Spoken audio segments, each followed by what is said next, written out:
Let's take a look at day 2 of section 5.3, slope-intercept form continued.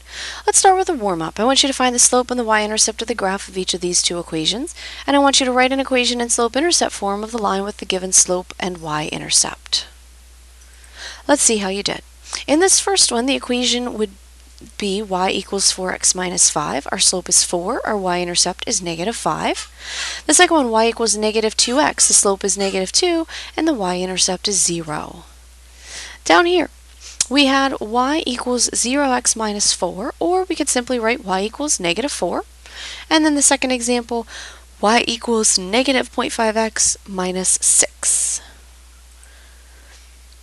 Today we're going to take a look at the graphs of the equation, and we're going to figure out the slope and the y-intercept based off of that graph. So, taking a look at the graph that they've given us, we labeled 2 points. Now when we do our points, we want to make sure that we're using nice points. We don't want to pick points that are like in the middle where we can't exactly figure out the exact coordinates. So I've picked these 2 points here, 0, 2 and 2, 0.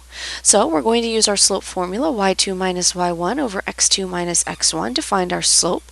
We have 0 minus 2 over 2 minus 0. That gives me negative 2 over 2, which is negative 1. So we know that our slope is negative 1. We can look at our graph and see that our y-intercept, the point where our graph crosses the y-axis, is at positive 2. So now we just fill into our formula. Y equals negative 1x plus 2. Take a look at this one. See if you can correctly identify the equation that represents our graph.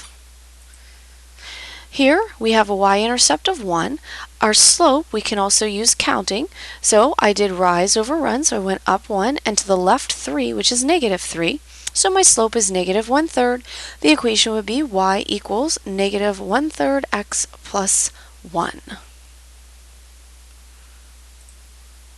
Let's take a look at this example. See if you can figure out the slope, the y-intercept, and the equation. My slope would be rise over run. Again, I just used counting, so I went up 1 and over 2, so 1/2 for my slope. Y-intercept I have labeled here with this dot is 1. So y equals 1/2 x plus 1. Another example. Again, I used rise over run for slope, so I went up and over. Notice the points in between, like this point here, this one here. None of those would have been good points to use because I can't exactly figure out what my numbers are. So I want to make sure I'm picking points that are exactly on the intersection of our lines here. So my slope is going to be negative 4/3. My y-intercept is down here at negative 4, so y equals negative 4/3 x minus 4. Another example.